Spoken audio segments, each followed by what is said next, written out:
नमस्कार दोस्तों, मेरे चैनल में आपका स्वागत है। आज की कहानी का नाम है चार मित्र। स्कूल में चार मित्र हैं जिन्होंने 12वीं तक की पढ़ाई एक ही स्कूल में की है।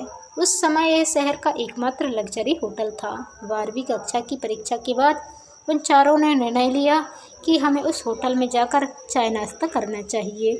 उन चारों ने बहुत मुश्किल से 40 रुपये जमा किए थे। रविवार का दिन था और 10:30 बजे साइकिल से होटल पहुंच गए। चाय नाश्ता करते हुए रोहन, जय, राम और रवि बातें करने लगे। उन चारों ने एक मत से तय किया कि 40 साल बाद हम 1 अप्रैल को इसी होटल में दोबारा मिलेंगे। तब तक हम सभी को खूब मेहनत करनी चाहिए।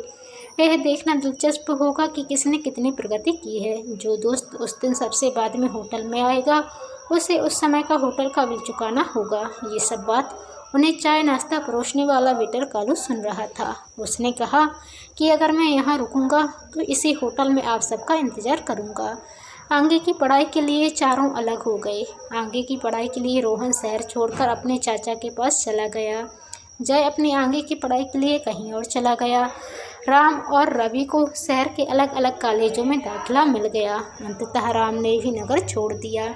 दिन, महीने, साल बीत गए। 40 वर्षों में उस शहर में बहुत सारा परिवर्तन आया। शहर की आबादी बढ़ी, सड़कों, फ्लाईओवरों ने महानगर की शक्ल ही बदल दी। अब वह होटल 5 स्टार होटल बन गया था। वेटर कालू अब कालू सेठ बन गया और उस होटल का मालिक बन गया। 40 साल बाद निर्धारित तिथि 1 अप्रैल को दोपहर के समय एक लग्जरी कार होटल के दरवाजे पर पहुंची। रोहन कार से बाहर निकला और पोर्च की ओर चलने लगा। रोहन के पास अब 3 आभूषण शोरूम हैं। रोहन होटल मालिक कालू सेठ के पास पहुंचा। दोनों एक दूसरे को देखते रहे। कालू सेठ ने कहा कि रवि सर ने 1 महीने पहले आपके लिए एक टेबल बुक की थी। रोहन दिल से खुश था कि वे चारों में से पहला था, इसलिए उसे आज का बिल नहीं देना पड़ेगा और पहले आने के कारण वह अपने दोस्तों को मजाक उड़ाएगा। 1 घंटे में जय आ गया। जय शहर का बड़ा राजनेता और बिजनेसमैन बन गया था। अपनी उम्र के हिसाब से वह अब एक वरिष्ठ नागरिक जैसा दिखता था। अभी दोनों बातें कर रहे थे और बाकी दोस्तों का इंतजार कर रहे थे। आधे घंटे में तीसरा दोस्त राम आ गया। उससे बात करने पर दोनों को पता चला कि राम व्यापारी बन गए हैं। तीनों दोस्तों की नज़र बार बार दरवाजे पर जाती है, रवि कब आएगा। इसके बाद कालू सेठ ने कहा कि रवि सर का मैसेज आया है, आप लोग चाय नाश्ता शुरू करें, मैं आ रहा हूँ। 40 साल बाद एक दूसरे से मिलकर तीनों बहुत खुश हुए। घंटों मजाक चलता रहा लेकिन रवि नहीं आए। कालू सेठ ने कहा कि फिर रवि सर का मैसेज आया है, आप तीनों अपना पसंदीदा मेन्यू चुनकर खाना शुरू करें।